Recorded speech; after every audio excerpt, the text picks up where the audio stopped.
What? What? What the hell is this? Harumph. I didn't get a harumph out of that guy. Give the governor harumph. Harumph! You watch your ass. I see you shiver with anticipation. Let the show begin. Hey everybody, this is David Heretic and Mrs. Heretic bringing you our concert review of Muse. Yes, indeed, you guys have been waiting for this and we're happy to be able to bring it to you right here. So let's get to it. We're going to talk about the whole night from start to finish. And as always, we're going to start off with, well, I mean, technically it was lunch, wasn't it? We got there a little earlier than planned. We made reservations for 4. We ended up getting there around 2. So we'll talk about that.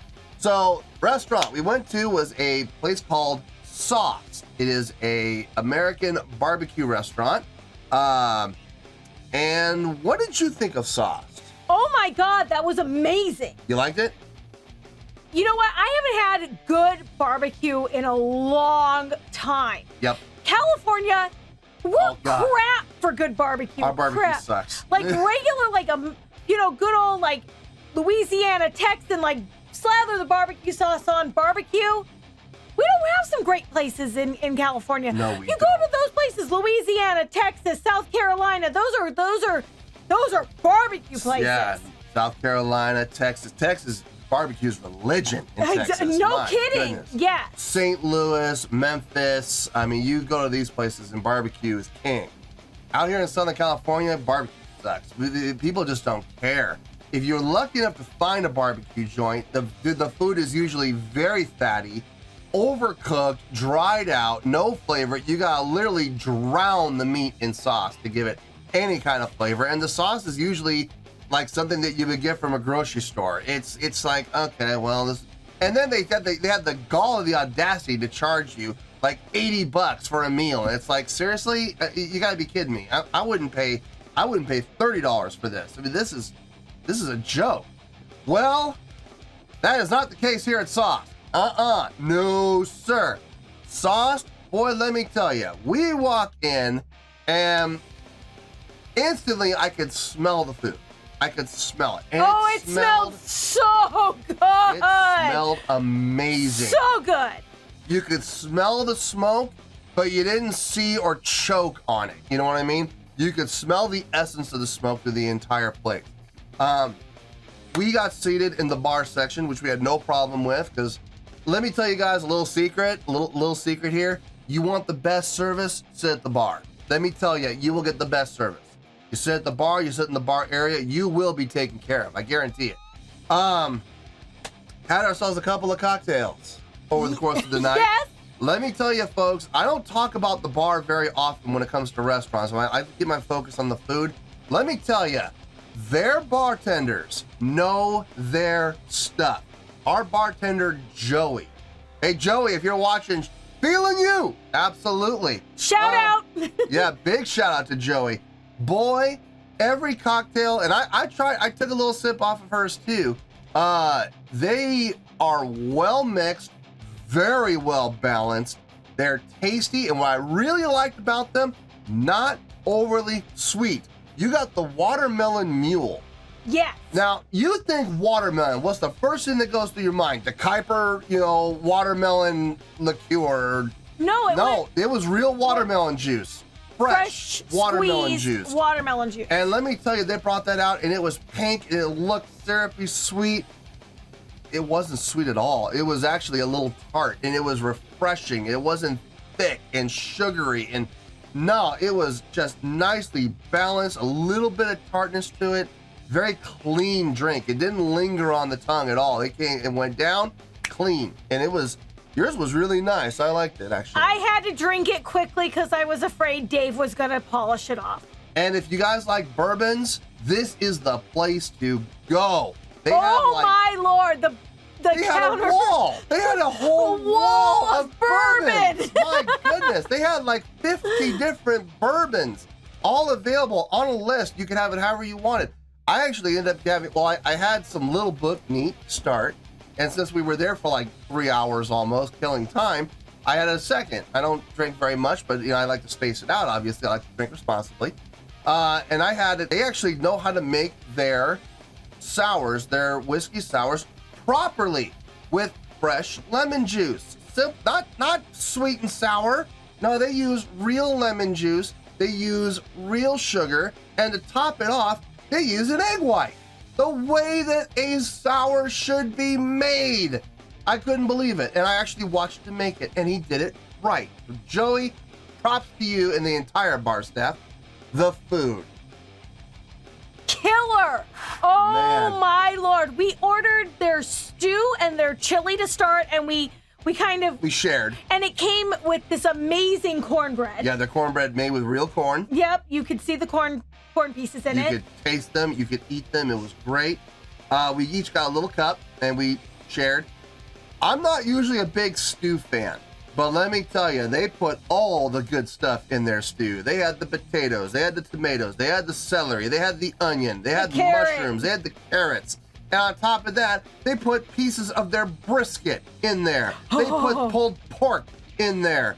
I was sitting there going, I could eat a bowl of this and I'll be good for the whole night. I'll be perfectly fine. I don't think so. Hearty, tasty stew. Your chili was to die for.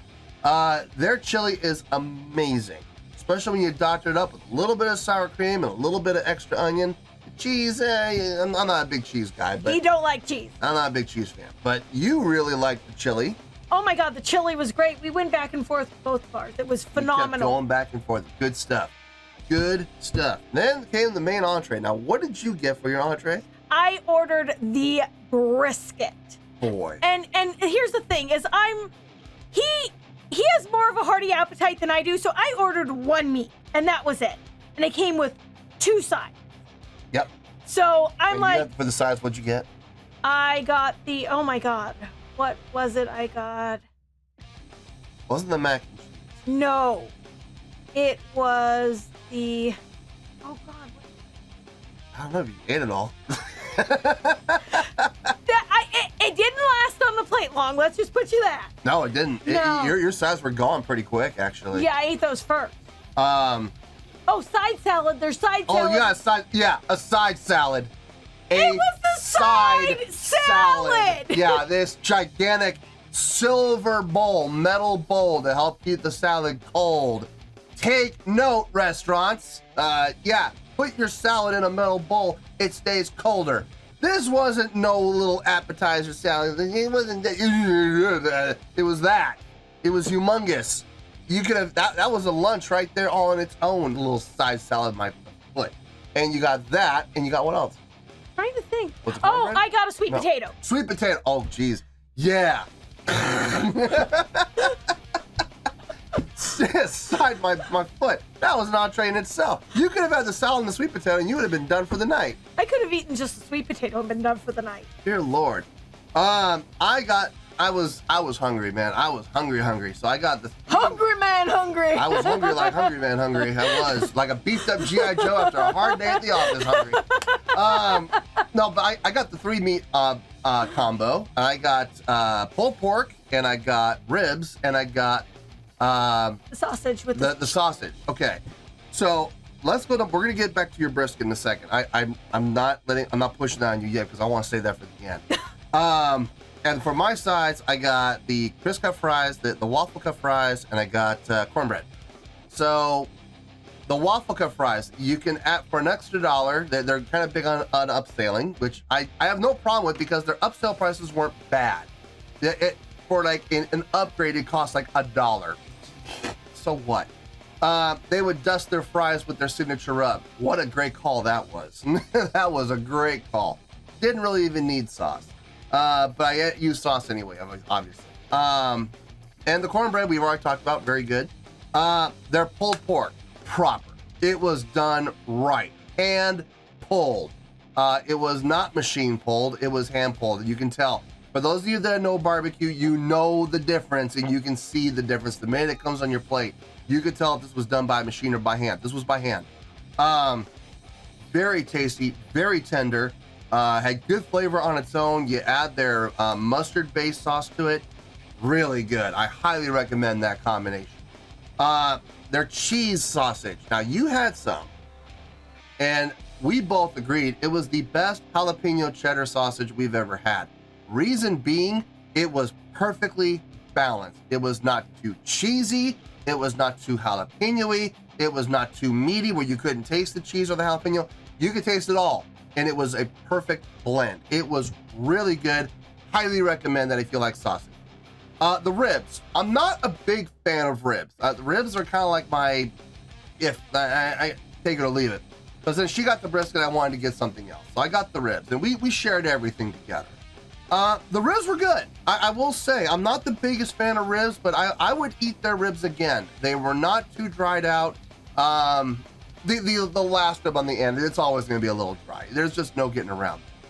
But they were well sauced, well seasoned. They were tender, and they tasted really good. They fell off the bone. They did fall off the bone. They did. So I had no complaint about them. Now, your brisket that you ordered, folks, let me tell you, when it comes to the world of barbecue, if you know barbecue, you know this, and you know this to be a fact. Brisket is the hardest thing to cook in barbecue. It is the easiest thing to screw up. It is the most time-consuming. It is a labor of love. But if you're able to pull it off right, there's no better meat in the world.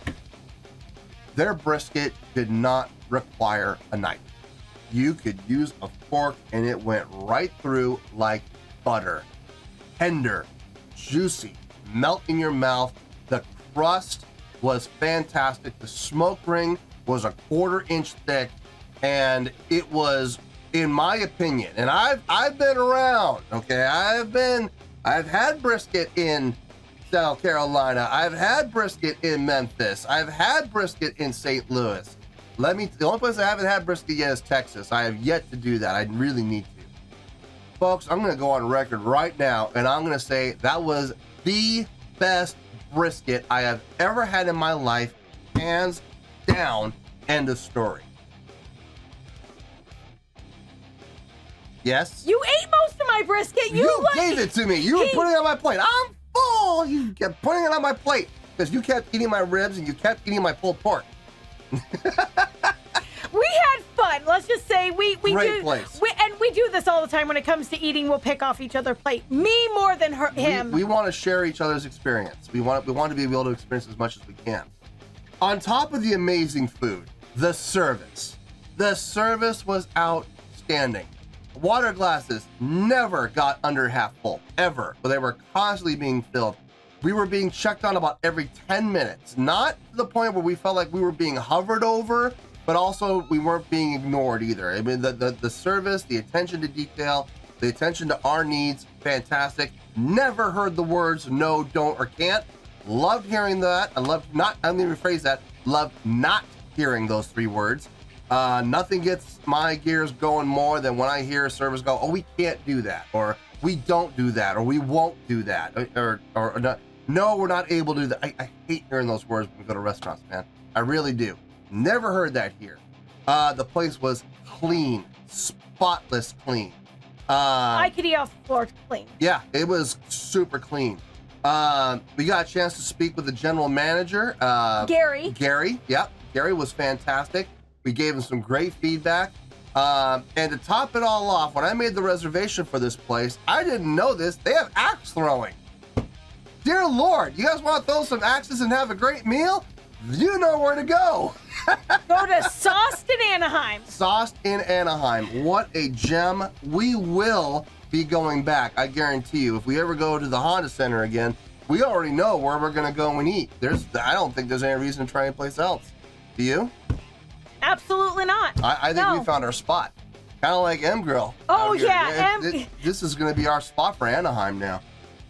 So we had a great meal, great dinner. Now we get to the venue, and we got to the venue a little early before the doors opened. So we were able to go upstairs to the club area. The beer garden. The beer garden. And by the way, before we go any further, we need to give a big shout out to Mr. We Want the Cup, because this whole experience would not have been possible without him. He hooked us up with tickets. I also want to give a big shout out to Monty. Monty tried, man. Monty had one extra ticket and he invited me, and I was going to go with him. I was. But unfortunately, we had some family things come up. I was not able to go to the earlier show on April 6th, which was the show that Monty was going to take me to. I wasn't able to go because I had to take care of some family stuff. But Monty, I still want to give you a big shout out, and I want to thank you for trying, man. I really, really appreciate the effort on your part, and I want to let you know personally, I really appreciated that. So thank you, Monty. But we ended up taking advantage of Mr. We Want the Cup, who said, I would like to buy you guys a couple of tickets. Okay, so he bought us a couple of tickets, all right. We thought we'd be up in the nosebleeds. I thought that. No. This guy, Mr. We Want the Cup, went and got us club seats, which is just right in front of the suites, the box seats. It's in the same premier seating area. So we got to go up to the club area. Thank you again, Mr. We Want the Cup. We had a ball up there. We had a ball up there. We really did. Worth every penny, I'm sure. I got more wine. You got more wine. But we were up there and we enjoyed ourselves before the show. We went and since we were hanging out for about an hour, we were looking to kill time. And what better way to kill some time than to sit down and have some sushi? I found the sushi restaurant, and we were both stuffed from sauce. I'm stuffed. I don't want to eat anymore. I really don't. I'm full. And she finds sushi and goes, let's get some sushi. I'm like, are you kidding me? How can you still eat anything? I'm full. So we go and we sit down at the sushi bar. And we're just going to have a beer. We're thinking, okay, we got some time. We'll kill some time and we'll have a beer. So we got a big thing of Kirin, one of the best beers to have with sushi, honestly. And we split it. And we were there looking at the fish literally right in front of us. And we said, you know what? We'll get a little something. Why not? So we decided to get a little thing of this and a little thing of that. So what did you order? I ordered albacore sashimi. Albacore sashimi. That's what she got. And I got some nigiri. I got a little salmon, and I got a little yellowtail. And very good sushi, I gotta say. It was really, really good. And our sushi chef, Naomi, really cool girl. I hope, Naomi, if you're watching, feeling you. She was awesome, very talkative with us, got to chat it up. Talked a lot about Japanese rock bands, if you can believe that. A lot of the bands that I've done on the channel, she's very familiar with. She's a big fan of Shoya. She's a big fan of X Japan. And she corrected me because I've been saying the name of a band wrong this whole time. I kept calling the band Saikama 2. It's Sigamatsu 2. Why didn't anybody tell you about the Su at the end? I don't know. But she's from Japan. She knows this. She's followed the band for years. So she knows the name of the band is actually pronounced Sigamatsu.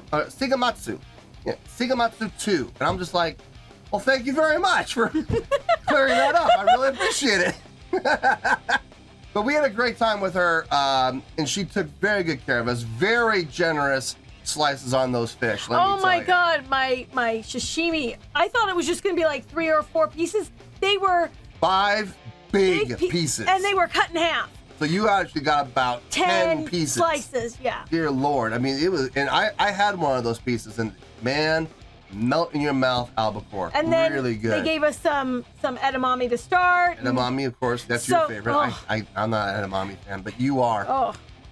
Yeah. Good stuff. Yeah, great stuff. Good time, good fun. When we got done with there and they opened the doors, we went in and I found a wine bar. A wine bar. Dear Lord, they have a full wine bar there. And we got ourselves a nice Pinot Noir to enjoy during the show. We got Bowen. We got Bowen. It was a really nice Pinot, very fruit-forward Pinot Noir. If you guys like fruit-forward Pinots, Bowen is not a bad way to go. We got the 2021 Bowen. Yes, and I got some cheese and fruit. You got some cheese and fruit. 2021 was a good year for Pinots. It was a good year, yeah. It was a nice year for Pinots. We got our seats, and then the show started. Now, let's talk about the show. We've talked enough about food, I think. I think it's time for us to talk about the show. The first band, Highly Suspect. What did you think of them? You weren't a fan. I'll be honest with you, I wasn't a fan. Okay, either. the first two, oh man, 3 songs for me, oof, they were so awful. it was rough. It was rough. I almost said, let's go walk around until Evanescence starts, please, Yeah. because I can't do this. I Yeah, can't. I'm crying. It was cringe. It was really, really cringe. The first 2 songs were rough. Now, I will say, and I don't know if you don't have to agree with me on this if you don't want to. I will say after the first 2 songs, it got better. The songs progressively got better. The last song that they played, I'm not going to say I enjoyed it, but I was like, okay, this is not bad. This is not bad. I can handle this. But before that, it was rough. It was really rough. I'm not trying to be disrespectful to the band. I'm not, but I'm just giving my honest opinion, and I was not a fan of theirs. I wasn't. It wasn't my music whatsoever. I can't. I will give credit where credit's due. I felt like their stage energy was good. The lead vocalist in particular, he was also one of their guitar players. He was constantly, whenever he was not vocalizing, he was moving around the stage. He was interacting with their bassist. He was interacting with the drummer. He was interacting with the audience a lot. I will give credit, their live show, their live performance, I thought they did a great job on that part. Unfortunately, their songs, boy, it was rough. It was rough. Okay, so opening act was done. It made thankfully. me appreciate Evanescence so much more when they got on the stage. I hate to say that. Like, I hate, it's like you get this really, really, really bad opener, and then when the person next comes on and they're actually good, you're like, oh, thank God! Yes. Thank you for coming out and stopping the torture from before. Yes. Now, Evanescence started their show. Now, I know in past comments, and from listening to people in general, even before I started the channel, I don't understand why Evanescence has such a negative stigma about them. I really don't. Because from what I saw and from what I heard a great show and a great performance from them. People have said in the past they don't have any stage energy, they don't have any stage presence. I beg to differ. With the crowd. I beg to differ. Totally beg to differ. I respectfully disagree. I saw a great show, great stage interaction. They were constantly interacting with each other. Great crowd interaction. They knew when to interact with the crowd. And I'm not just talking about Amy Lee. I'm not just talking about the lead vocalist. I'm talking about everybody in the band interacting with the crowd constantly. Stage presence, stage energy, showmanship, it was all there. And they had production, which was really nice. They had some great lighting going on. Some great lighting cues, some great lighting spots. All planned, all organized. You knew it because they would hit their marks with the lights. So it wasn't just random lighting. It was well organized. Their music, I'll be the first to admit, I've never been the biggest fan of. But after seeing them perform these songs live, I may have to get back into them. I may have to give them another chance because some of those songs that I've never heard before, I really enjoyed. I really did. And the songs that I did recognize, I recognized immediately. Really dug their set list, actually. They had a very well-constructed set list. They played 14 songs. And the thing is, those 14 songs flew by. Like, it wasn't like, okay, when's Muse coming out? We've been here a while. No, the time flew by. Great show. And I gotta say, for those people who criticize Amy Lee of being a studio vocalist who needs Pro Tools and needs auto-tuning, let me tell you, folks, I did not hear one note, not one note from her that stuck out and said flat or sharp. Everything sounded perfectly in tune. She was on point with her vocals. And on top of that, moving around the stage, interacting with the stage members, interacting with the crowd, constantly moving around and singing perfectly in pitch like that, not easy to do. I thought she did a fantastic job. Where people get off criticizing her, I don't know. They clearly have not seen a show like that from her, I guess. Maybe they just went to some bad shows or something. But on this show, on point. I would have to agree. Honestly, I think she has a beautiful voice. It isn't my kind of music 100%, but I did enjoy the show. I enjoyed the lighting. I enjoyed the stage production. I enjoy Amy Lee's voice. It's pretty. She has a very pretty voice. But overall, the songs I recognized, I loved. The songs I didn't, I enjoyed. But it wasn't something I would be like, oh, I would go and buy albums or pay for them off of iTunes. But it was enjoyable to listen to and very entertaining, to say the least. Yeah, I think that sums it up perfectly. I'll give her props. Yeah, we gotta give credit where credit's due, folks. We do. And I thought Evanescence did a bang up job. Great opening act for Muse. I think Evanescence and Muse, I think they made a great pairing. Highly Suspect, I'm not 100% sure. But I will say this, the last song that Evanescence did was Bring Me to Life. And the lead vocalist from Highly Suspect at the end of the song came out and did the male vocal. And he wasn't bad. He was good, actually, on that part. I thought he fit it really well. He had the intensity, he had the vocal line, and he sang it accurately. I thought that was... Why can he sing like that on his own stuff? I don't know. I just think, for me, Highly Suspect, the genre is not what I... No. But Evanescence, I thoroughly enjoyed. And it made up for how bad Highly Suspect was. Yes, definitely. It definitely made up for it. Oh, yeah, definitely. Okay, now, after Evanescence was done, stage went black, house lights come up, and they were up for a while, you know, and we were kind of looking at each other like, how long is it going to take to get... I ran to the restroom. You ran to the restroom and came back with plenty of time. We're sitting going, it's been 20 minutes. What's taking them so long? Well, we're going to talk about that, I promise. Because now it's time for us to talk about Muse. All right, so the Muse show begins. House lights come down, and we get a video package for an intro. Okay, that's typical of bands. A lot of bands do it. And they start with a song that I have not done a reaction to yet. But I gotta say, what a great way to start the show. A song called Will of the People. What did you think of that song? I actually really liked it. You did? I loved, because when the lead singer came out, you know, he was wearing this jacket, this shiny jacket, and these like patched jeans. They had patches on them, and they kind of had tears in them. But his shirt had their logo, which is W-O-P, which was Will of the People. W-O-T-P. There was a T in there, too. Yeah, W-O-T-P. And then also, they had pyro! They had the pyro with the logo in the background, which literally I lit up about, because She squealed like a little schoolgirl. Yes! That pyro lit up, and it wasn't just lit, it was, you know... Flaming. It was, wow. Oh, that was fun. That was fun. You liked that. But the song was amazing. Like, you get in and it had so much energy, and this is the way shows all need to start, with this type of, like, let's get the crowd in there. Let's get everybody doing this. Let's get chanting.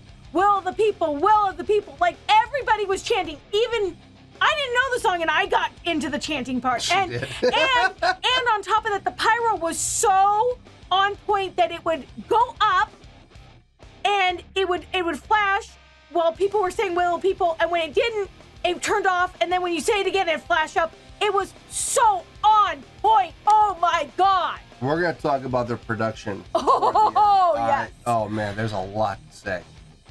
For me personally, I've never heard the song before, so I can't say going into it whether it was a good choice or not, but I will say, hearing that song, in the moment, it made sense. It made perfect sense. I do need to do a full-blown reaction to that song. I remember bits and pieces of it. I don't remember the whole song, so if it's in the queue or if someone wants to request it, I'll still do a reaction to it. But I remember looking around. And this is one of the reasons why when I go to shows, I don't like, everyone's like, you should be up at the front. I don't like being up at the front. I like being in the back. I like being near the soundboard or I like being all the way in the back up high as possible, because I like to look down. I like to see everybody. I like to see the crowd, and I like to see what the crowd is doing. Man, that crowd, Muse had that crowd going from the downbeat. They really did, and they never let up, not for 1 second through the entire show. The crowd was absolutely into this song. I remember it had a good groove. I remember that. I don't remember the chordal structure, but I remember the groove felt good. I remember thinking to myself, this is a feel-good song. It really is. It has that feel-good quality to it. It's a good way to start a show. So, yeah, I think that was a great way to start the show. Yeah? Yeah. Yeah. Yes, yes, yes, yes. Yes. Okay, so after the Will of the People, we had a little bit of an interlude, right? Yep. Which led into one of my personal favorite songs from Muse, Hysteria.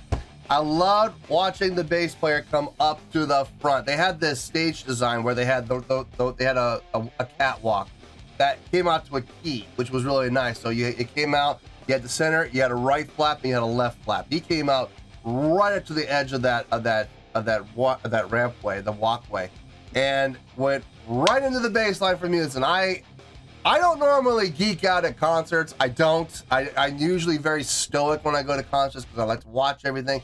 But even I was like, oh, yes, I love this song. And she looked at me like I was some creature from outer space. She was like, what's wrong with you?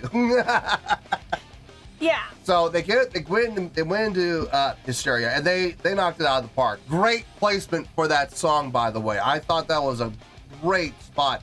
I remember when I did my reaction for Hysteria, I think I made the comment of this would be a great song to put about a third of the way, maybe 2/3 of the way through the show. Boy, was I wrong. As a second song, yeah, it worked perfectly. It just kept the crowd going. I thought they did a great job with it. Everything sounded good. What did you think? The song, I think, fit in perfectly, like you said, but it wasn't my cup of tea. You weren't a big fan of the song. It wasn't like something I'd be like, ooh, I want to listen to this on repeat. I apologize, but I could see where the bass line was fantastic starting in. You like that, don't you? The bass line was great, but then when it got into the lyrics, I kind of fell off. Okay. But that was me. Yeah. Listen, not every song's gonna be a home run with everybody. That's just impossible. Yeah, everyone's gonna have the songs they like, and everyone's gonna have songs they don't like. But I dug it. I love Hysteria. I love that tune, and I think the placement of that song, I think it fit perfect. But then after Hysteria, oh my gosh, I actually really like this song. Okay, so the next song after that was Psycho. And they did the Drill Sergeant intro. Now, they had a little different video. It wasn't the Drill Sergeant. It was this evil character, I guess. It looked like a metal bowl. It looked like a metal bowl, sort of. Yeah, it had it wasn't like devil horns. It was like a bull horns. Yes. Yeah, it was. Maybe that represents I don't know, but I don't know anything about this, but maybe that represents like the bull markets and, like Fortune 500 companies, Could be. It could be like the banking industry type of thing. Maybe, I think that's what the whole thing about this entire new album is. But in any case, we had that character instead of the drill sergeant doing the, do you understand? They had the mouth up there still doing the, aye, sir. They still had that part. She chuckled at that. She thought that was funny. But then the actual song kicked in. Now, what did you think of Psycho? What did you think of that song? That had a really fun beat. Man, I'm kicking myself right now. Remember when you did your reaction to Muse? Yeah. Okay. I narrowed it down to 2 songs. Yeah. Plug In Baby and Psycho. I would have taken Psycho.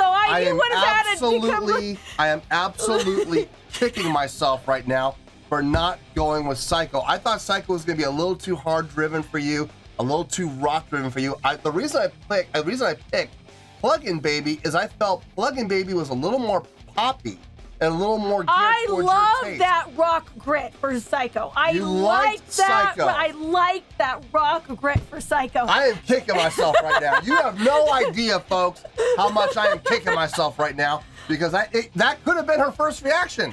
And I chose Plug In Baby instead. Well, you know what? Maybe, just maybe, if I had such a great reaction to Psycho, we might not be seeing Muse. No, we would have seen them anyway. I would have definitely taken you at that point. Oh, but man. Psycho was fun. You liked Psycho. That was a fun fun song. That was a real fun song. I love Psycho. I remember. I don't remember the score I gave Psycho. It was You know up what in I the have high to eights. say about Psycho? Aye, sir! Yeah. Aye, sir! Let me see your war face. Oh God, what a great time that song was. Oh, they did that song very well in a live setting. It translates It well. was fun. It was so much fun. It was fun to listen to. It was fun to watch. They did a great job. Okay, so after Psycho came Stockholm Syndrome. Now, I'm going to say this because I'm not trying to put pressure on you. I want you to still give your thoughts, and I want you to be honest here. This is regarded by many Muse fans as their opus. Like, this is one of the best songs they've ever written. Okay? Now, what did you think of the song? Be honest. Okay. I loved the intro with the guitar and the like it The guitar riff at the beginning? Yeah. Dun, dun, dun, Yeah. dun, dun, dun, dun, and then you hear the drums and the bass, that bass like boom. Yeah. Dun, dun, dun, dun, dun. Yeah. Now, like the actual like The verses? the verses, Okay. they're harder to get into, and I've only heard it this one time, so I don't know too much about it. So please don't be hard on me, you This guys. is one of those songs that really have to kind of grow on you. Yeah, but I love the chorus. The choruses. Like yes. to me, you're going into like hysteria, you know, then you're going into Psycho, and it's kind of like Psycho's very, very bum, bum, bum, bum. Yeah. And then you're going into Stockholm Syndrome, and if you're a psych major, if you know anything about Stockholm Syndrome, like the Stockholm Syndrome, like the song sounds very psychedelic. So it kind of like, I love the complete and utter contrast from going hysteria, Psycho, Stockholm Syndrome. Yeah, because the tempos are very different. Hysteria is a very upbeat song. Psycho's more laid back, like almost like a bluesy feel to it. And then Stockholm Syndrome is fast-paced. Yeah. So I mean, it like I said, it goes very psychedelic Like type of borderline feel. frantic. Yeah, Yeah, very psychedelic type feel. So I was like, you know, that was the complete and utter contrast of one bang, bang, bam, boop. I love that. I needed that contrast. That kept me on my toes for the whole show. Especially, Oh, yeah. well, because the show was super late, and it was a weeknight for me, and I had been up since 4 a.m. Yeah. Literally, I was up for almost 24 hours straight with this whole show. Yeah. So it kept me on my toes. So that contrast it kept me awake. It kept me alive. I felt good. Yeah. But you just weren't a big fan of the verses. The verses, like I said, I've only heard the once, and for me, I can't understand it as much because it was Live. the yeah. live. It's harder to understand, and I'm a lyrics girl. So, like I said, I will probably have to listen again without the distraction of live. Yeah. But for me personally, I remember this is one of the highest scores I ever gave Muse. It was up in the 9s. I remember that. It was the lower 9s, like 9.0, 9.1, 9.2, 9.3, somewhere in there. It was in the lower 9s, but I remember I really enjoyed the song. I loved the song. And it translates well to a live setting, like I predicted it would. I was like, this song needs to be played live. Yeah, it does. And yeah, it's better live. Definitely is better live.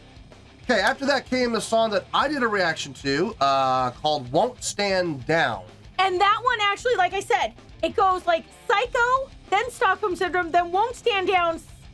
Makes me think of more of the Psycho type beat, you know? Yeah, Psycho, okay, Won't Stand Down is that, if you remember, Yeah. it was the song that would go slow and then would go double time, and then double time, then double time. But it kind of reminds me of a mix of Psycho and Will of the People Together. Sort of, yeah, I can see that. But it's great. It was a great song. It definitely resonated. Definitely resonated. Did it resonate with you? Yeah, it was a definite resonant song. It, like you said, everybody who gave me so much trouble when I was so hard for Muse with Plug-In Baby, like the fact that seeing them live completely changed the scope of everything. Absolutely. Completely changed the scope. I remember when I did my reaction for Won't Stand Down, I remember saying, I'll bet this is one of those songs that studio sounds really good, but in a live setting, it sounds even better. Yeah, I was right about that. In a live setting, this song works so much better. Not to put anything against the studio version. You know, the studio version is what it is. Listen, you're not going to have a live version unless there is a studio version. But I got to say, the song does translate better in a live setting. It works better. It sounds better. It works better. It flows better. No, I definitely enjoyed Won't Stand Down more in the live setting for sure.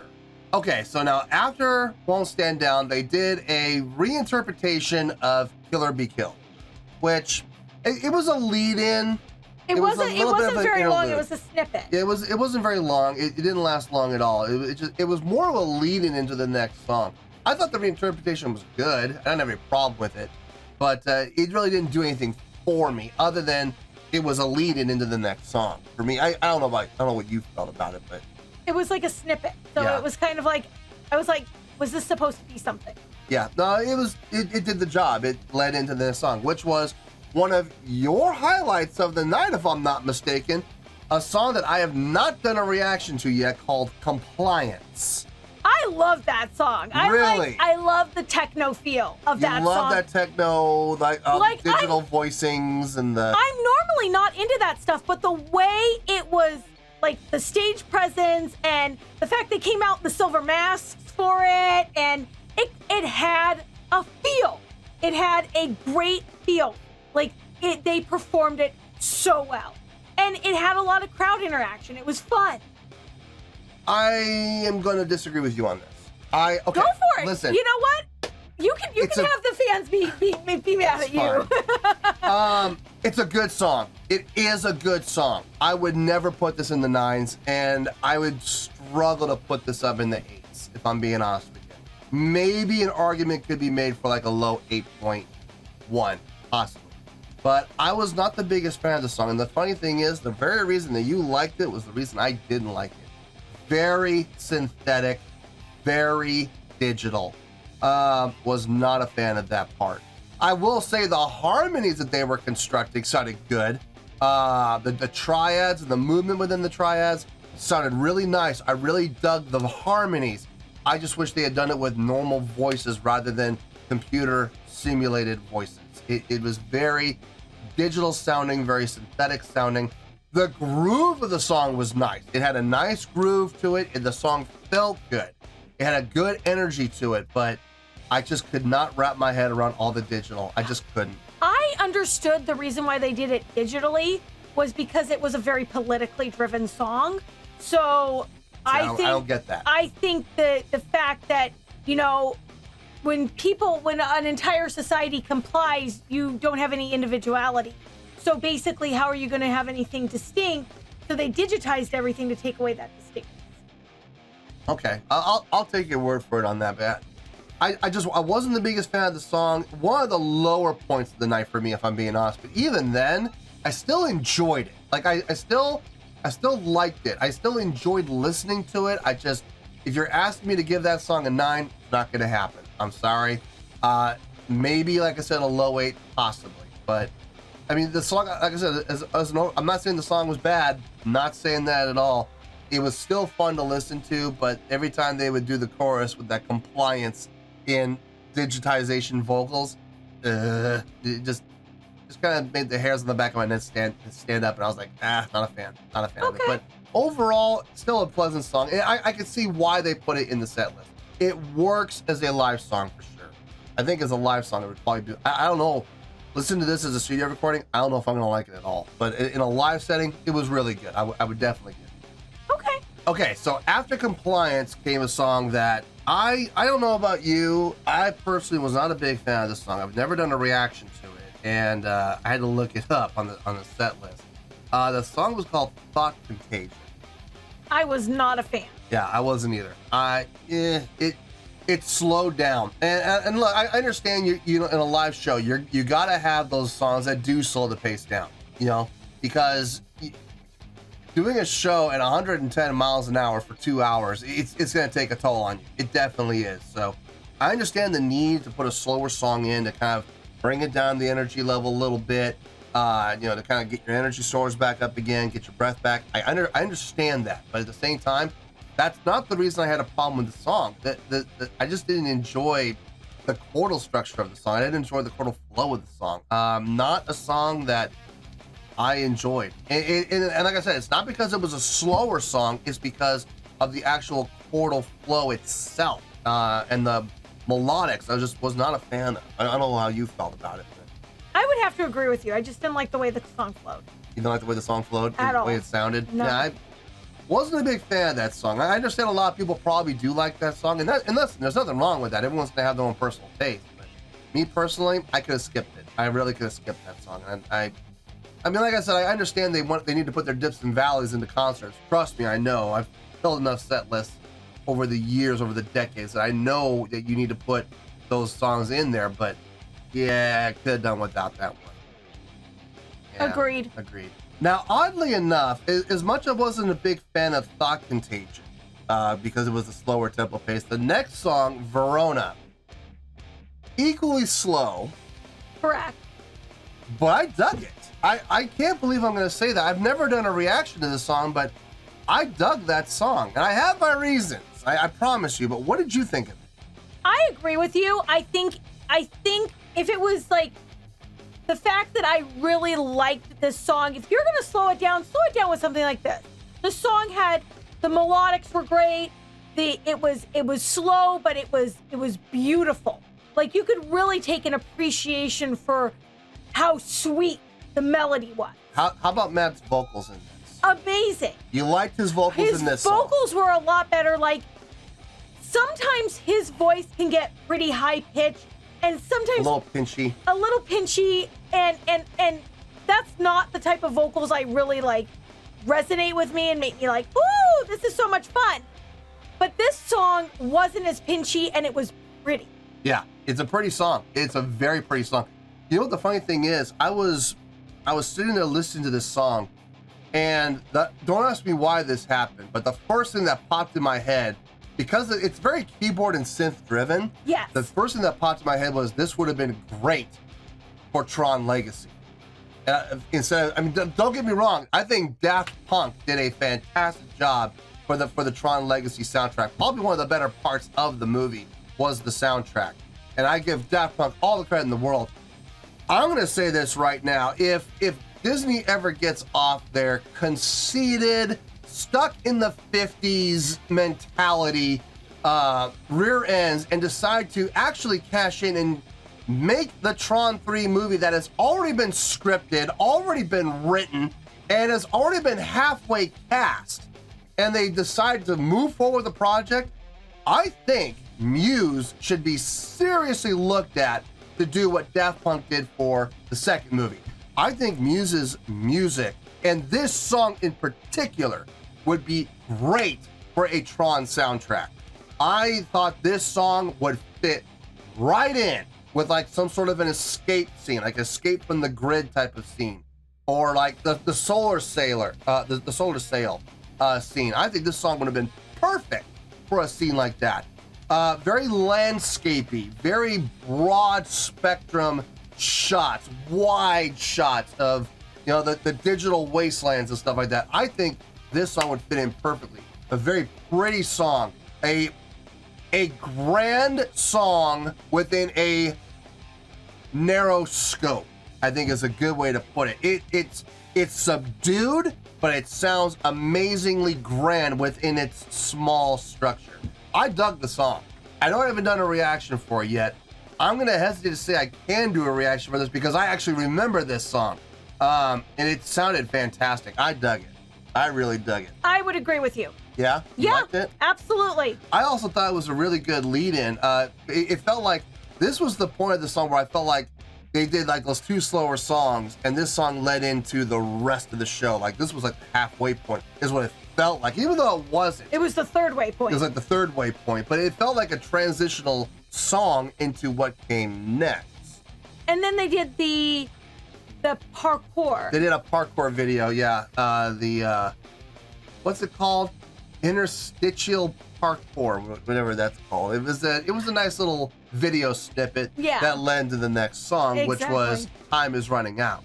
Now, Time Is Running Out, that song, I've never done a reaction to it either, but I did feel within the show, this is where we started to kick it back up again. You know what I mean? I felt like the energy was coming back up. It was on the upswing, the uptick. Yes. I've never done a reaction to it before, so I've never heard it before, but I felt like it was a good way to bring the energy level back up without it being jarring. Like sometimes, like if they had gone, okay, let's flip the script a little bit, and let's say instead of Time Is Running Out, let's say they had switched that with Stockholm Syndrome. And they had gone from Thought Contagion to Verona to Stockholm Syndrome. I feel like if they had done that, it would have been very jarring, very sudden. Whereas with Time Is Running Out, they brought it up a little smoother, a little more gradual. Exactly. I thought it was a good choice. I would have to agree with you. I really like the song too. You did? I did. I really like the song. This song? Yes. Time Is Running Out. I really like the song. It was his vocals, like I said, the lead singer's vocals are a little pinchier than what I'm normally used to. Mm-hmm. But for this song, it fit well. It fit well. Okay. I agree with that. I think his vocals on that song did really well. The groove on the song, steady. It was not too fast, not too slow. It did the job it needed to do within the placement of the set list. Like I said, it felt good. Not too overly aggressive, not too overly fast, but at the same time, up tempo enough to say, okay, we're cranking it back up again, folks. Brace yourselves. You know what I mean? But at the same time, not without just flooring it and throwing everybody's head back into the seat. No, it felt good, sounded good. I dug it. I don't know if I would go as far as to say it's one of my favorites from them, but I do see where you're coming from. I really liked it. You really liked it. I really liked it. I didn't really like it. I liked it. I didn't really like it, but I liked it. I thought it was a really good tune. It fit the mood and tone of the concert for sure. Okay, so after that, we went into the Second Law Isolated System, which was an instrumental.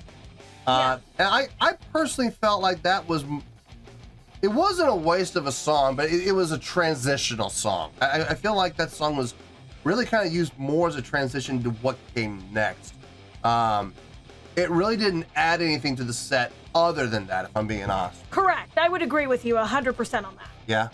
Totally agree with you. Because of what came next, which was Undisclosed Desires. Another song I have not done a reaction to. And what did you think of the song? I wasn't a fan of that song. Oh, good. You know, Oh, like good. to I'm be, not alone. well, thanks for putting me on the spot. Well, I'm just saying. I agree. I wanted you to be the first one to say it this time. Yeah, it wasn't one of my top picks for this concert. No. I actually have a top pick for this concert, but for this was like not my favorite song. The fact that the interlude went well with Undisclosed Desires, I think the transition for the interlude to that song was fantastic. Yes, I agree with just did not like the song. Yeah. Sorry. No, I agree with you 100%. Using the Second Law Isolated System as a transition into Undisclosed Desires. On point. Absolutely on point. I think that would, I don't know if that's how it is on the album or not. I have no idea. It very well could be. But if it's not, whoever came up with the idea to put those two back to back, very smart, because it worked out great. Having never done a reaction to that song, I had no idea going into it what it was going to be. I can say I'm not the biggest fan of it. It's not a bad song. It's well constructed. It sounds good. It just it doesn't resonate with me personally. It's one of those songs that, you know, it's a really good song, but it's never going to make it on a playlist. You know what I mean? But it did work in the context of the concert. We're hitting this, you know, we started here, and now we're down here, and they got these little dips and valleys, and it's gonna come up here though, isn't it? Oh yeah, because we know what's coming next.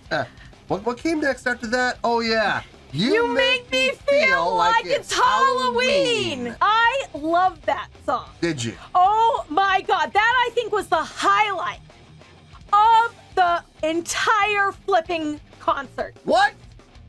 For me, that song literally did me in. That really? song was so much fun.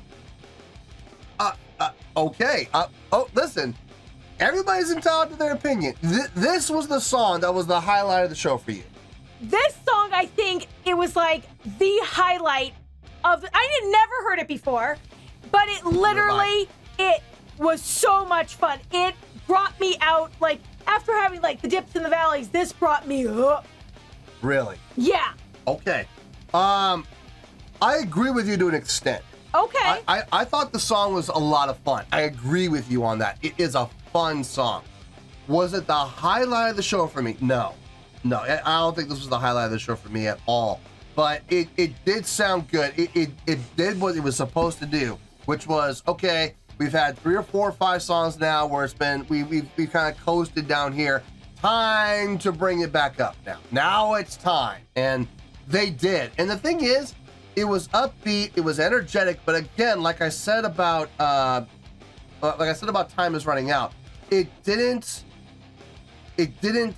floor it and make it abrupt. It came up definitely higher than we had been prior, but it didn't feel like slam your back of your head into your seat. We're gonna floor this and get about 10 G's on the takeoff. It didn't get that, but it did definitely bring the energy level up. It sounded good. I dug the song. It had a great groove. Again, another song I've not done a reaction to yet, but it still felt good. It sounded good, and I did enjoy the song. I really agree with you, like I said, to an extent. I didn't really like the song like you did, but I did like it.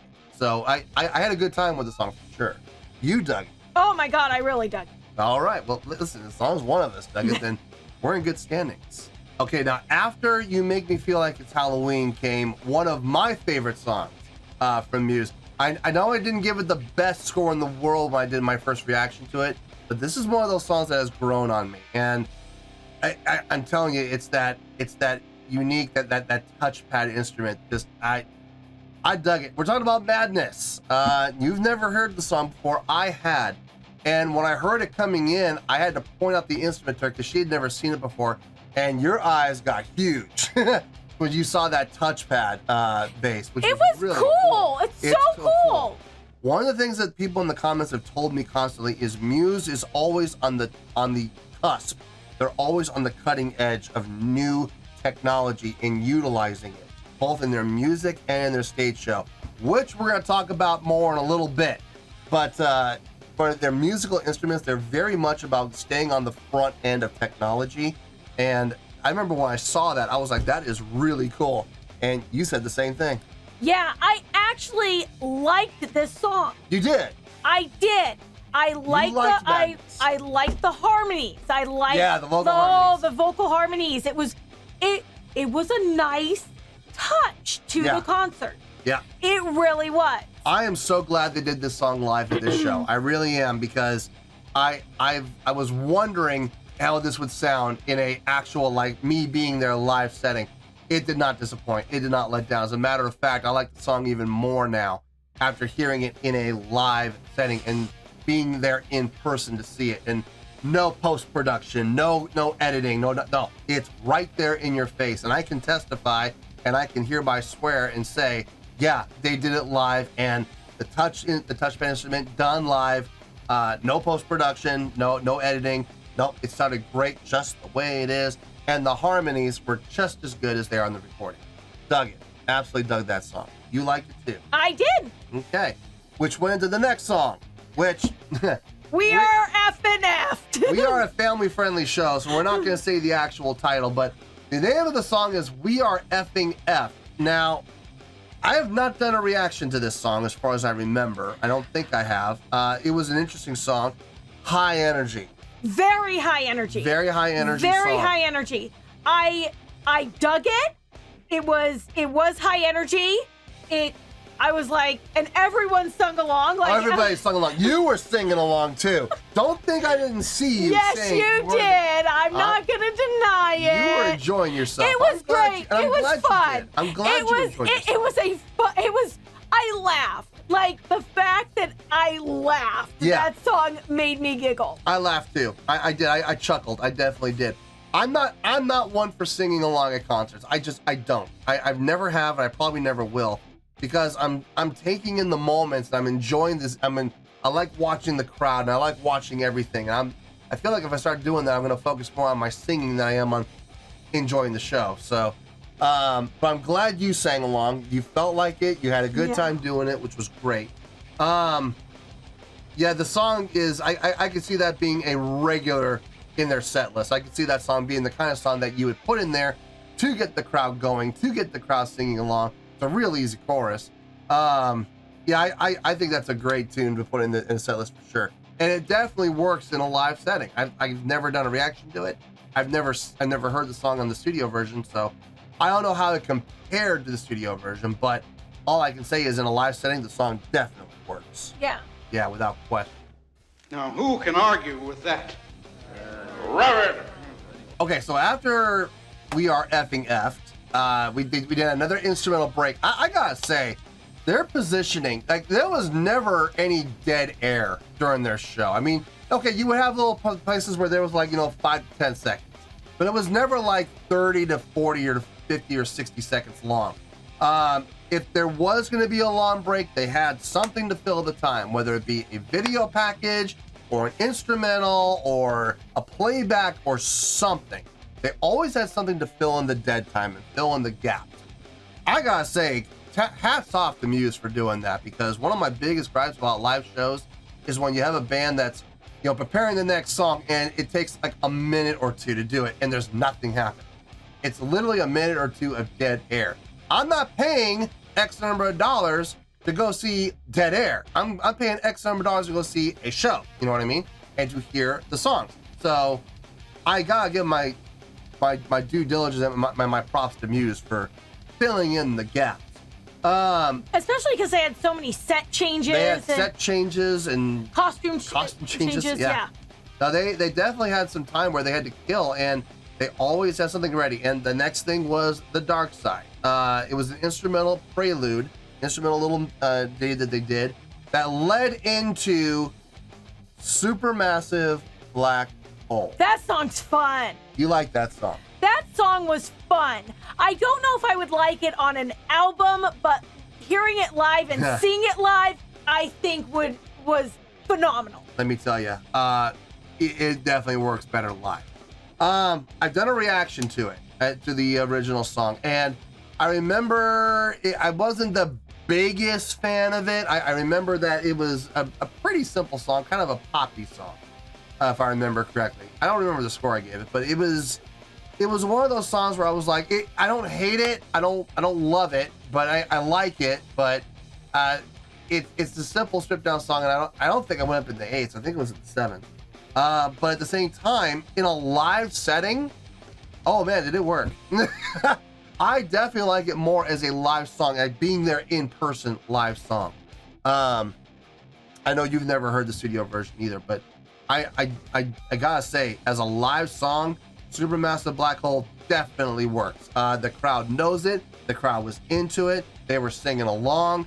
And it definitely, some of the poppiness wasn't as evident in a live setting as it is in a studio recording.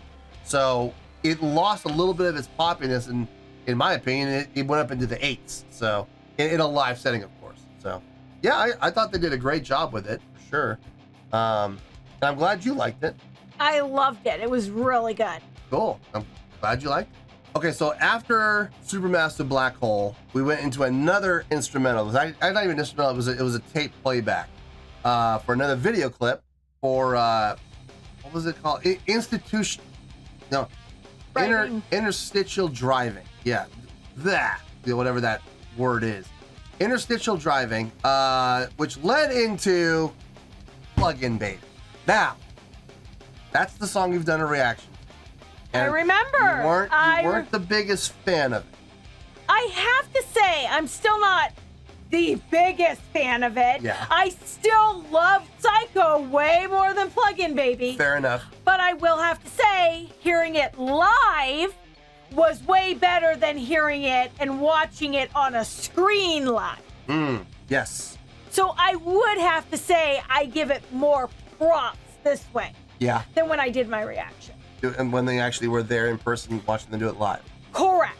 Yeah, Matt's vocals were on point on that song. They absolutely were. I mean, Matt's vocals were on point pretty much the entire show. So, but in this song in particular, this is one of those songs that people watch his vocals on, and he nailed it. He absolutely nailed it. Yeah, I agree with you. I think in a live setting, being there in person definitely makes the big difference. It sounded really good. I had no issue with it whatsoever. I know it's one of their poppier songs, one of the more popular songs, but at the same time, I still dig the song. I do. And in a live setting, definitely works out for me more. So I'm glad to see that you were more receptive to it in a live setting and you enjoyed it more. Yes. Okay, good. Glad to hear that. After that came something I've never seen before. Matt came out with this light-up jacket and this glove, looking like the Power Glove from the old Nintendo system, with dials and pads on it. And I'm thinking, what's he gonna do? Plug in and start playing, Super Mario Brothers or something with it?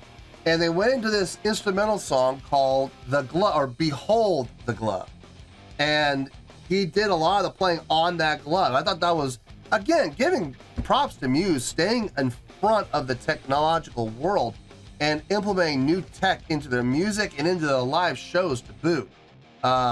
Really cool. Really, really cool. I dug it. That was fun. I thought it was fun. I mean, was it a great song? No, I don't think it was a great song. But it was fun to see new technology being utilized in a live setting to boot. And I thought it was really cool. I thought it was really interesting and fun to watch. So, yeah, that was that. And then they went into probably their most famous song, if I'm being honest with you, because you recognized it. I did recognize this song. We're talking about Uprising. Now, I've never done a reaction to this song because I've said countless times, I know this song. This song was on Guitar Hero Warriors of Rock. So I know the song. It's one of those songs that you have to play to beat the next level. So, yeah, I know the song forward and backward. Not one of my favorites. Not one of your favorite songs? Not one. It's a good song. It's a good, solid song. I think the harmonies on it are great, in the chorus especially. Yeah. I still like You Make Me Feel Like Halloween Better. You make me feel like it's Halloween better, yeah. Okay, fair enough. But you did like it though. I did like it, and I recognized it. And I did recognize it because I didn't realize it was a Muse song. That's what she said. She's like, I didn't know this was a Muse song. And I'm like, that's okay. He's still shaking. He was shaking his head at me a little bit though. Even I know this is a Muse song. My God. I had no clue. Well, now you know. Yeah, and knowing is half the battle. Now we know. And knowing is half the battle. Okay, so after Uprising, we did a little prelude again, a little instrumental piece, and then we went into Starlight. Which I was like, I didn't know this was a Muse song too. Here we go again. That's okay. I have not done a reaction to Starlight either, but I recognized the minute the bass line kicked in and the vocals came in, I was like, I know this song. I know this song. I know I've heard it. I don't know where I've heard it before, but I know I've heard it. So I was like, I instantly was like, okay, this is familiar. Okay, I know this song. I didn't know it was a Muse song either, so I should have, but that's okay.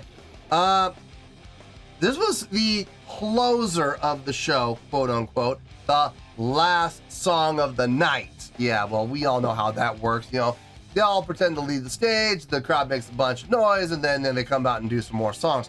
But as a closer, I don't think it's a very strong song to close with. I'll be honest with you. I think if they had ended with Supermassive Black Hole, I think that would have made a lot more sense. Yeah, I think I agree with you on that. I think they should have switched those two. But yeah. Because Supermassive Black Hole has more of a drive, more of an energy to it, and it's a good way to leave the crowd, wanting more. Where Starlight's more of like a finality. And I was like, well, if that was the case, then maybe they should just end the song with that period. But they didn't. Hey, listen, don't get me wrong. It's a really nice song. It's a really nice song. Very commercial song. We've both heard it before.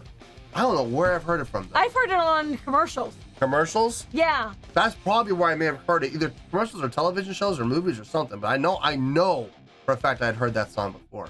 It's a good song. Really good song. I wouldn't say it's great. It was a solid song. It's solid. It's definitely solid. It's a good go-to. After that, the show was over, and we had a little dead time that they filled with the JFK thing that they did before. I think the song is actually called JFK. They filled it with that, and then they went into Kill or Be Killed. Okay, so when Kill or Be Killed kicked in, I don't know about you. This was the highlight of the show for me. I loved this song. I remember when I did my reaction to this song, I think I remember saying this would make a great show closer. Like this would be a great way to end the show or to start the show, because the energy level in this song is through the roof. Well, I'm glad to see I kind of got both of my wishes. It started the encore, but it was at the very end of the show. So I kind of got both of my wishes granted, which I was really happy about, actually. I love the song, and it translates even better live than I thought it was going to. I knew going into this, if they were going to play this song, that it would be a great live song. I underestimated it. It wasn't just a great live song, it was a great live song. The energy level in this song is through the roof, and being used to open the encore, I thought was fantastic. Very smart decision on their part. It was a little hard for me. A little too heavy for you? Yeah, and please don't judge me, you guys. I'm not into the harder music. The last two songs of the night, and we'll go into the last one, they were harder than what I would enjoy. A little too intense for you? Little intense, yes. Okay. That's fair. I loved it. This was the high point of the show for me, was Kill or Be Killed. Absolutely loved it. And then from Kill or Be Killed, we went into the harmonica intro, which led into Knights of Sidonia. Now, I was told in the comments that if they performed this song live, watch the crowd. And I did. I absolutely watched the crowd. I dug the song. I remember I dug the song the first time I did a reaction to it. I really enjoyed it. I think it was one of the highest scoring songs I've ever given to Muse. And that was up in the 9s. I really dug the song. I thought it was a great, great tune. And I think it was up in the 9s. May have been in the 8s. I'm not 100% sure. But in a live setting, it definitely works. And guys, you weren't kidding. The pop that this song got blew the roof off the place. I don't know how many people were in attendance. I'm guessing probably somewhere around 16,000 to 18,000 people. Blew the roof off the building. I mean, they really did, especially toward the end where it kicks in. So yeah, it was a great tune. I think Knights of Sidonia was a great way to end the show. I think that was a great call on their part, fantastic part on their part. What did you think of the song? You weren't the biggest fan of it. Not the biggest, but I could see where you would enjoy the fact that it was the show closer. Yeah. I can see, and the fact that the crowd loved it so much. Oh, yes. That being said, I could see why they placed the song exactly where they placed it. It's not my jam. Right. And I have nothing against it. I also have nothing for it. I was more neutral on this song. More neutral? More neutral on the last two songs. On the music. Yeah. Well, we'll talk about the other part next. Yes. But as far as the song goes, it was a good song. It was a good song, just not my cup of tea. Sounds good. I can agree with that. Okay, so we've gone down the entire set list.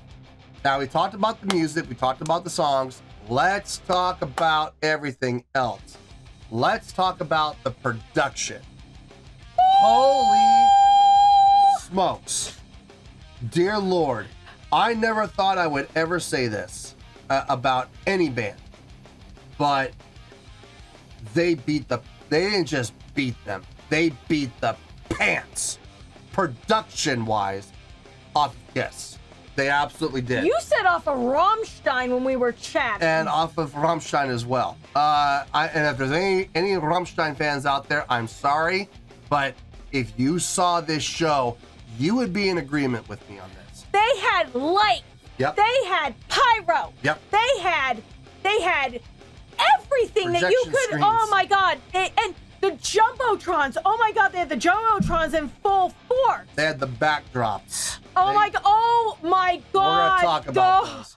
Oh, mind freaking blown. Blown. Absolutely blown. Their light design. I don't know who designed this light rig that they were using. I've never seen anything like it. They had these 6 light bars, LED light bars. I swear to you, it looked like they were floating.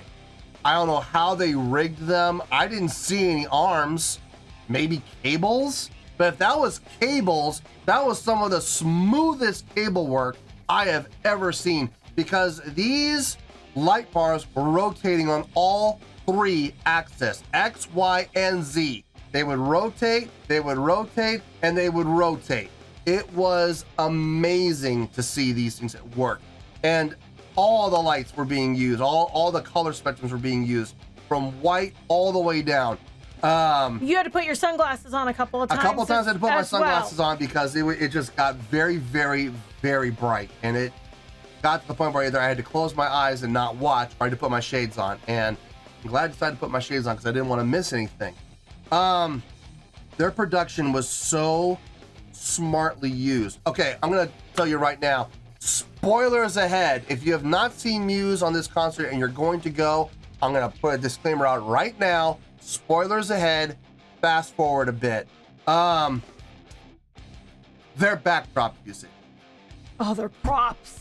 The Good props. Lord, they're props. I mean, and their management of the props. It's one thing to have. Okay, I've seen giant animatronic things in the back of the band before.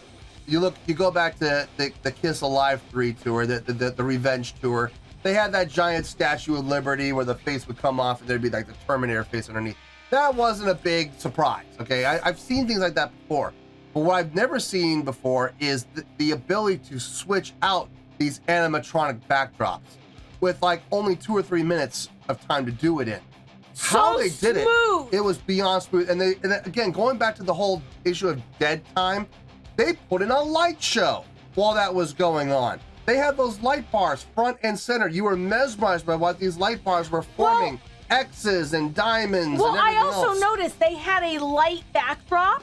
Yep. So they had this black backdrop with a bunch of like lights on it, and that would be part of the light show too. No, actually, there was no backdrop. What they were doing was they increased the intensity of the light so strong you couldn't see anything behind them. That's why they were so bright. Oh, it was awesome. It was fun to watch, and my it kept you God. entertained. It kept your eyes on the light bars because movement and motion attracts your vision. Your eyes are drawn to movement and motion. We are predators by nature. So these light bars are moving around and forming shades and changing light colors and changing intensities and everything like that. And all of a sudden they would turn off and there's this new backdrop. And they did that like twice during the show. They had like 3 backdrop changes through the entire show. Great attention to detail on those backdrops, by the way. Those animatronics, fantastic.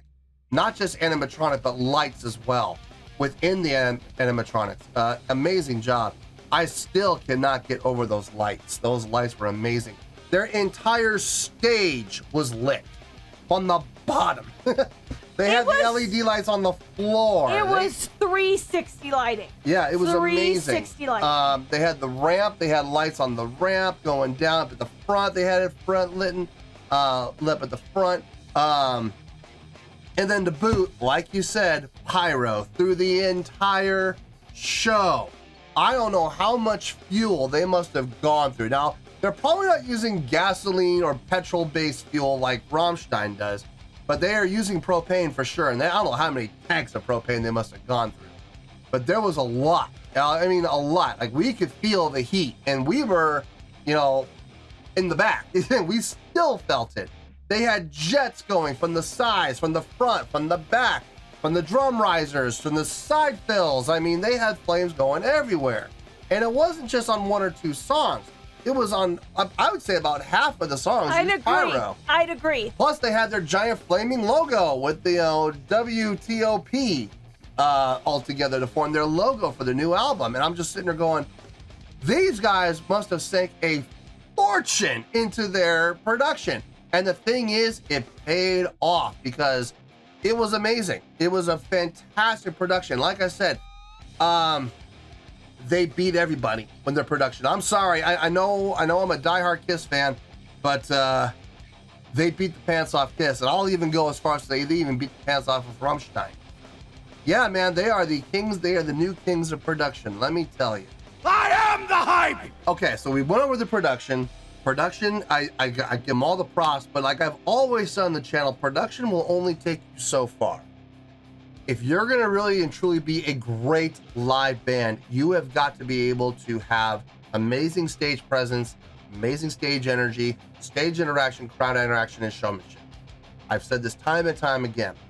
And I'm going to be the first one to go on record and say this.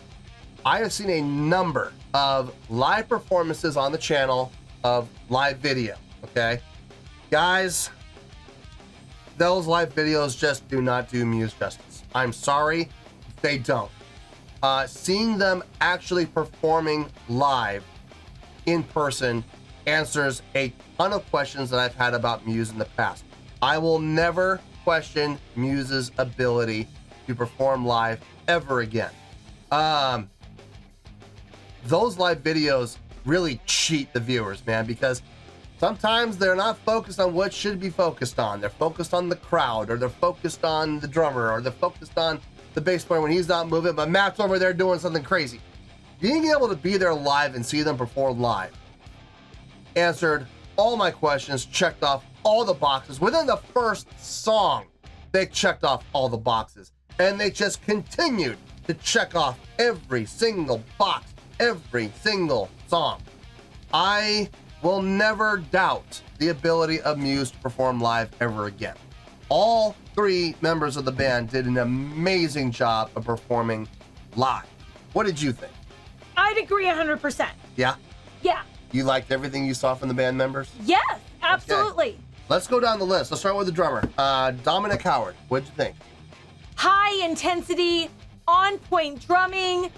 You know, obviously he can't have too much, interaction because he's behind a drum kit. But he did, didn't he? He did. He did on occasion. He would point to the crowd and point with his sticks. And I mean, you never see that happening in these live videos. You just never did. But you saw it when you're there firsthand. And at the end of the show, he gave away his drumsticks. Oh, that's... Yeah, but you don't see that. Like, Nope. That's not the stuff. Like, that kind of stuff is mad props. Props. You got to interact with the crowd, man. How about Chris? Chris Wolstenholme. How about him? Good bass playing, excellent. Solid bass player. Solid bass player. Excellent backing vocal. Yeah, his backing vocals, man. They were on point. I dig his backing vocals. His harmonies are really good. Yeah. And those are not easy harmonies to achieve. No. Because Matt Bellamy has more of a higher range. Oh, yes. Yes, he does. Not the biggest guy when it comes to movement and motion. I've said that before in the past. And in this setting, same thing. But he did move around more here than I've ever seen him move around in any of the live videos that I've seen. There was, like, when they did Hysteria, watching him walk all the way up the runway to the very front to, kind of get into it, bend his knees, sink his hips back, and, really get into the bass line. That was fun to watch. Your high point in that in the band in the concert for the showmanship for him, yes. Okay, Matt Bellamy. Let's talk that about man it. is a consummate show person. Boy, is he ever. Jesus. The live videos do not do him justice. They really don't. He was constantly moving around the stage. Unless he was singing. Like, if he was singing, he was on a mic. But even then, they had mics. They had mics set up all over for him. They rigged it really well. They really rigged it well, man. They had a mic stand up for him up at the front. And they had a guy up at the front below the stage that would actually put the mic up on for him when he knew he was coming down. It was all planned. It was all calculated, but it worked out really well.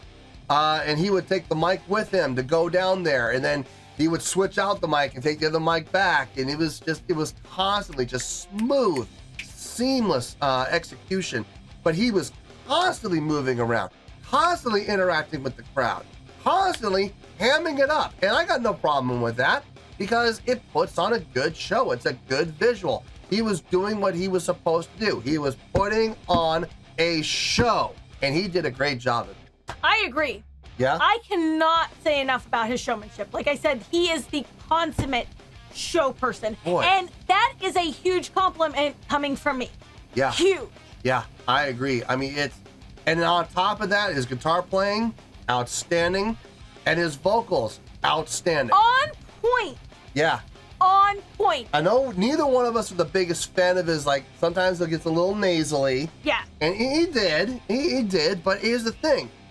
It still sounded good. Like, even when it was nasally, it still sounded good. And I got nothing bad to say about the guy. Nope. Nothing at all. Not a darn thing. Okay, we've covered everything. I think so.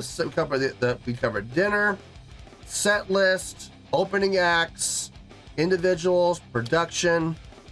Let's wrap this up with a nice, pretty bow. Let's put it all together. Are you gonna do thumbs or are you gonna do numbers? Thumb. You're gonna do thumbs. Okay.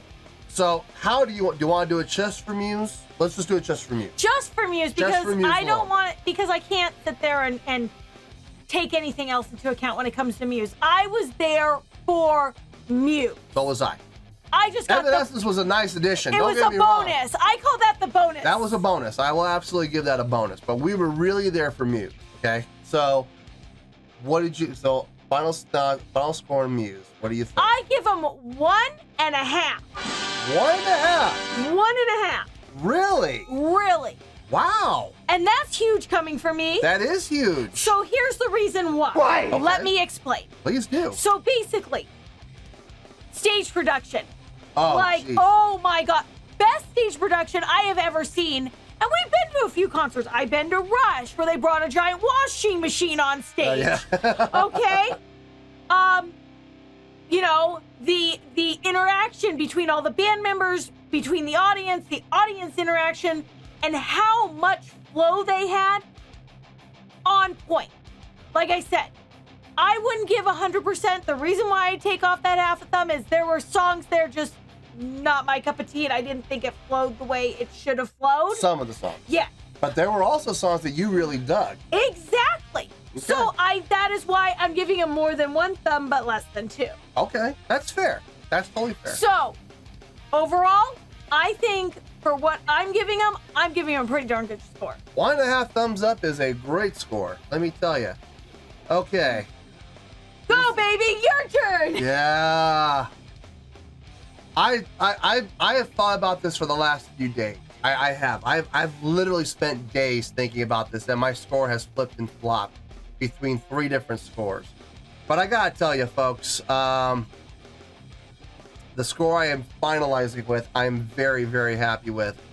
On a scale of 1 to 10, I am gonna give that show, the entire show, I'm gonna give that a 9.8. Whoa!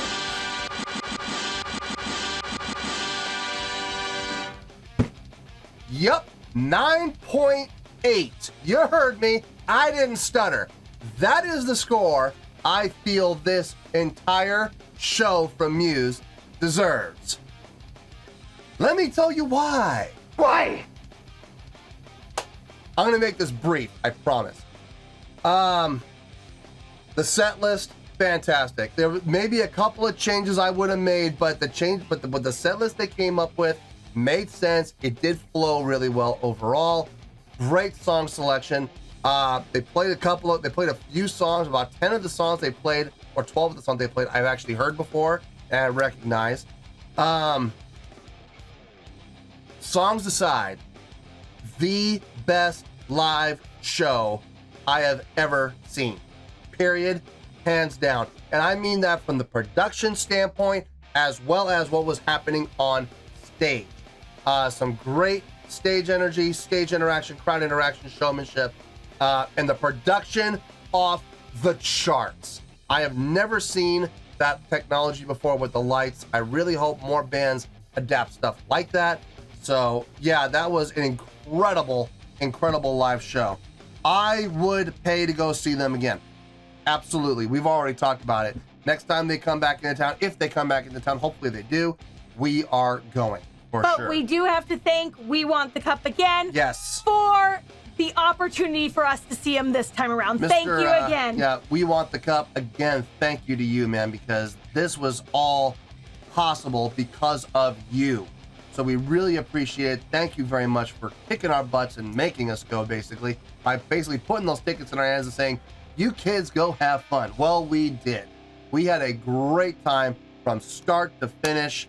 Nothing bad about that entire night. No. From dinner to the house lights coming up at the end of Muse, we had a blast. So once again, thank you very much. We Want the Cup.